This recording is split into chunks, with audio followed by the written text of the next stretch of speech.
have had the Indigenous Cultural Institute for a very long time. And I got to meet them maybe about 12 years ago or so. And at that time, each year when we do our Sundance, we always do a medicine ceremony before. And so at that time, we didn't have our permissions or whatever, the requirements or permits or whatever. So I reached out to the Garzas, and the Garzas said, we have our friend Gary that lives in San Antonio. He has all the documentation. If you want, you can coordinate with him. So Isaac and I, we drove from Dallas to San Antonio, and we picked up this gentleman. He got in the car with two people he didn't know, and we didn't know him. So, and then we drove 3 hours south, and we got to spend some time. And Gary was telling us, which we didn't know, about Doña Amada, and all the work she had been doing down there. He was a caretaker at the time, and gave us a history. We did like a little tour, and so we quickly bonded over that. And then, after that, we would cross paths, here and there. But we never really got to connect, at least I feel like the way, we're doing now. So it finally, the light clicked on for me that let's ask Gary to come down and see if he can do a presentation, because I know he's been doing this work and he'll explain his work for a long time. And so finally, that moment is here. So this has been like 12 years in the making.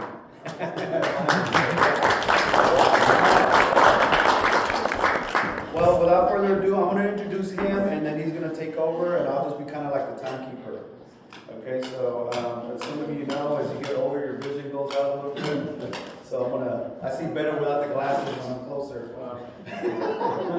All right, so Gary Perez is the principal chief of the Toltecan Pacawa people of Texas, serving in this role since 2016. And in the capacity of Indigenous leader, he serves as a knowledge keeper and community organizer. He plays a similar role in the Lipan Apache of Texas, where he's an elder. He took on additional roles of Tribal Cultural Preservation Officer in 2022. He advocates for policies that reverse cultural erosion and has campaigned against development decisions that adversely affect sacred sites. As a knowledge keeper, Gary specializes in Indigenous Cosmology and especially knowledge of celestial objects and their relationship with the landscape. His primary goal is to reach the next generation of Pacawa and Apache youth to ensure cultural transmission and to regain the knowledge that was lost, especially the astronomical knowledge that the Pacawa rely upon to navigate the unpredictable future. I'll skip down. Mr. Perez notably deciphered a 4,000-year-old rock art in collaboration with scholars. He uses his knowledge and experiences gained from the study of stories embedded in rock art to identify guiding principles for the Pacawa people, and shares his knowledge to other U.S. tribes to help them understand their relationship with Texas as a crossroad of civilizations. He also collaborates with scientists in producing academic papers on indigenous knowledge. Mr. Perez engages extensively in knowledge sharing with other indigenous peoples of North America, forming bonds and sharing common goals of cultural preservation. Please welcome Mr. Gary Perez. Thank you.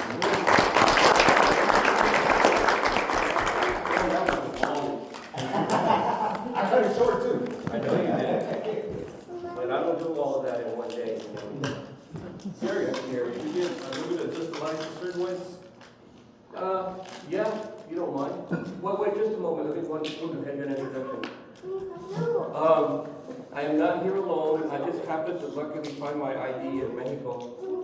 The state of Coahuila belongs to a greater indigenous governance that belongs to a greater indigenous governance throughout the entire country of Mexico. And the governor, the indigenous governor of Coahuila, Mexico, is here today. Happy Gutierrez to stand up and say hello to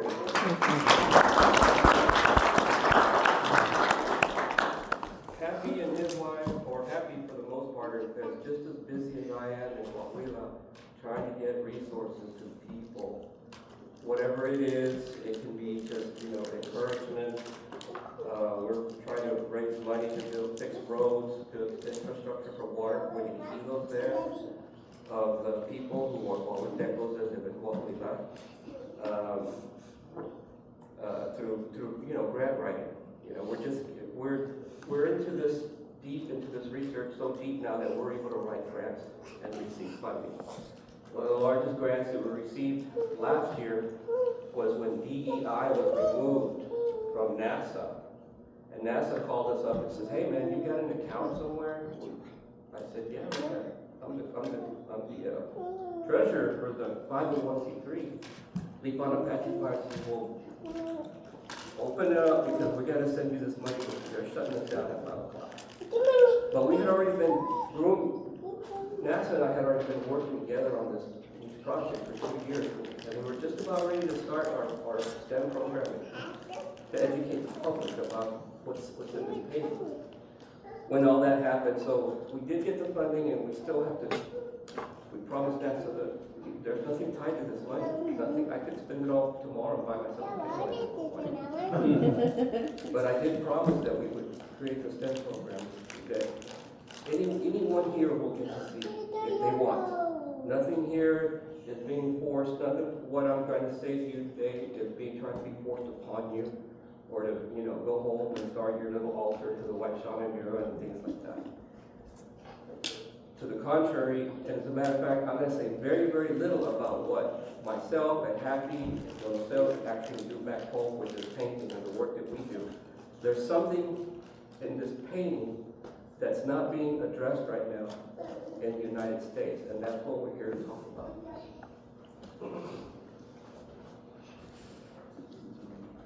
That's great. Right there. Can you get these lights?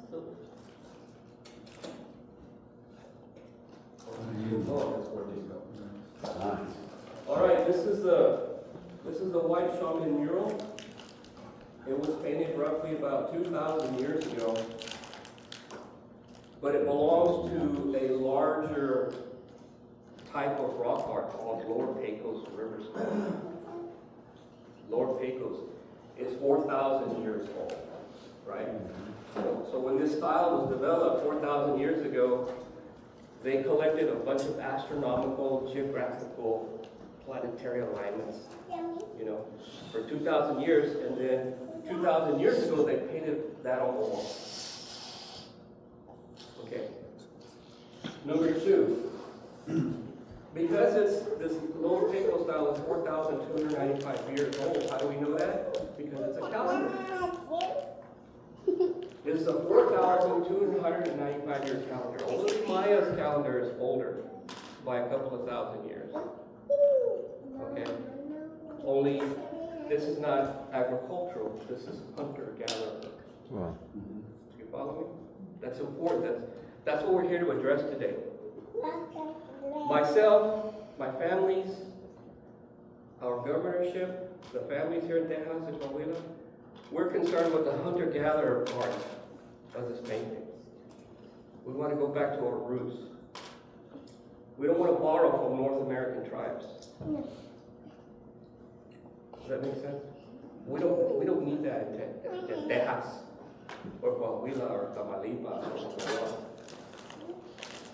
But we're not here to discuss that. We'll share a little bit. We're not here to discuss it. So if you have a 4,295 year calendar, then you have to have collected the previous data for at least the previous 4,295 years before you came up with a calendar that big. Yeah. So do the math. 4,295 times 2. That's at nearly 9,000 years of information crammed into this painting. And it's only 23 feet long and 15 feet tall. And yet all of that data is crammed into this painting. Now we're not talking about Mayas anymore, are we? Well, maybe Olmecs? Maybe Toltecs, maybe? I don't know. 9,000 years ago? So the location of the painting is, the designation is 41 BB124, that's an archaeological, designation. 41 is for Texas, BB is for Alberta County, and site is 124. It's at the confluence of the Pecos and Rio Grande rivers. That's not what you see there, is not the actual view. The painting is around this bend and this hill. This is the top of the shelter, looking at Highway 90. It belongs to the lower Pecos River Style. It's carbon dated to around 4,000 years ago. So right now, the most popular, the most ongoing, in spite of my efforts, or my team's efforts, the most popular is that ongoing of what the White Shaman is Dr. Perez, who introduced it to me in 2009. She was the one that took me up by herself. We went up there by ourselves to go check out this painting. And I was looking at it like, man, I don't know what I'm looking at. Will you tell me something? She says, well, this is the setting sun. Let me go back. I wish I had my sleeve. But over here, the guy is upside down, the setting sun, he goes into the underworld and he rides the deer. There's a deer with a little monito on top. And they ride the deer to the underworld. And then I said, then what happens? Well, then there's the morning star. Venus comes up, there's deer over here, Manalo over here. Deer comes up and the sun comes up behind him and he kills the deer that morning. I said, wow, man. That's an all-night peyote ceremony you just talked about. Anybody's ever sat up with this medicine, you know that's exactly what it is that we're doing in our ceremony. I said, okay, man, you got my attention. You got my attention, but I looked at these concentric circles here on this side, and it seemed to match the edge of the balcones escarpment along I-35 from Austin to San Antonio. I said, man, I told her that day, I said, could those concentric circles be water? You know when you throw a pebble in the water and it makes those concentric. She goes, yeah, you could say that could be water because It's not a pointer. Either way. So right here's the setting sun, here's the sun, here's the deer and the sun together.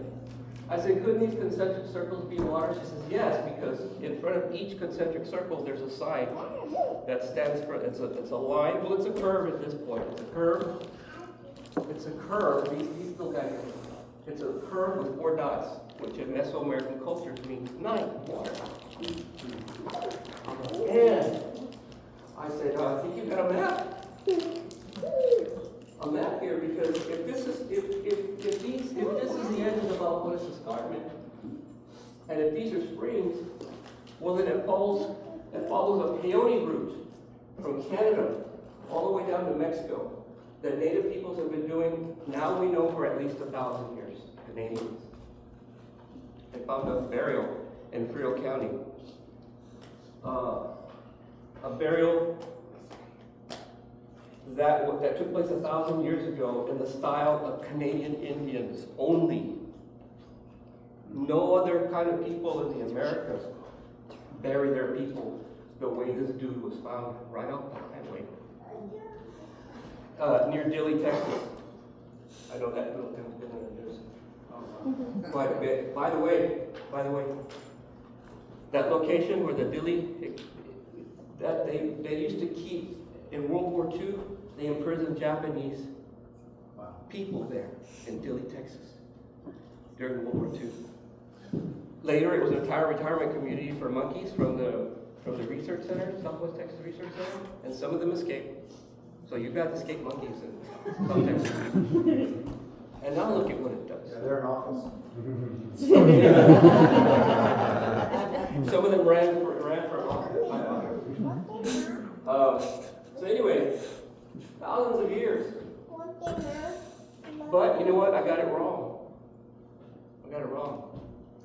That wasn't the edge of the Balcones escarpment. There was this, God bless her name is Dr. Clarissa Kimber. She's a geographer that was following me around in the peyote gardens every time we went down there to greet the people. and provide water, electricity, teepee poles, peyote when it was necessary. And I told her about this idea, and she says, well, there's this thing called Tobler's Law. It's a geographical law. And the law says that everything is related to each other. Everything is related to each other, but closer things are more related to each other. Closer things are more related. So I said, so I'll tell you what, then I'll look towards the center, the closer to the center of the painting right about here. Closer to the center, and what made more sense here, closer to the center, were these 4 dots here. 1, 2, 3, 4. When I looked at those 4 dots, I learned that the springs between San Antonio and Austin were fountain springs. They weren't just like any spring that bubbles up out of the surface of Rosada. You know? The one in San Antonio was a 20-foot geyser. And we got that information from this book called Bruin and Bessie, by the way, if you're interested in doing a bibliography here in this presentation. So, back to Carolyn Wick. Her interpretation and why I'm here is of the rock art is Mesoamerican, right? Not Pakawa, not Lipan, not Comanche. It's Mesoamerican. 2 things about that. When you do any research in Texas, it's hard to find any information on the native peoples of Texas because it's been whitewashed, erasure, everything. The Texas Ranger said, oh, the Indians are all dead. Or the state of Texas says, no, you're no longer indigenous, you're Mexican. Right? Y'all know the history. So most of the research that's been done has been done in Mexico, especially with the Mayas, the Aztecs, and the Huichol.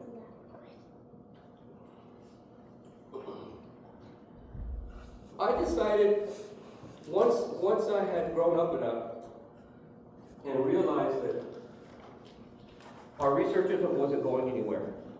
Dr. Gaza and I applied for a grant years ago, 2013, to travel all over the state of Texas to try and share what we were discovering in this rock art with everybody in Texas we could think of. A grant. Paid for everything. It was nice. That was a fun year. But at the end of the year, we realized that nobody wanted it. No one was interested in this work. Maybe because it was the way it was presented. Maybe it's because Dr. Gaza and I had moved away and started working together away from everybody else. You know, maybe. Because we were looking at this rock art through the lens of science. Science, not spirituality. Right? And not through North American cultures. Oklahoma's tribes and those guys. Canadians. So I said, well, this isn't going to go anywhere. I might as well go ahead and take what I've learned and write an academic paper. So I sought the help of Dr. Eric Schrader. Myself and a geologist by the name of Joe Perez wrote this paper in 2023. Written on stone and practiced on the landscape, pre-contact Native American cosmovision and the sacred landscape of the Edwards Plateau. Well, after we wrote that paper, the first shot over the bow, you might want to call it, or by the Texas archaeologists. Of course, we know they're mostly non-native, right? They're saying, no. You can't do that. You can't write an archaeological paper based on geographical, geological, hydrogeological science. They were ignoring the other sciences. Does that make sense? Other than archaeology. They were ignored, because archaeology looks at everything like this. Whereas all of those other disciplines look at everything with spatial relationship, right?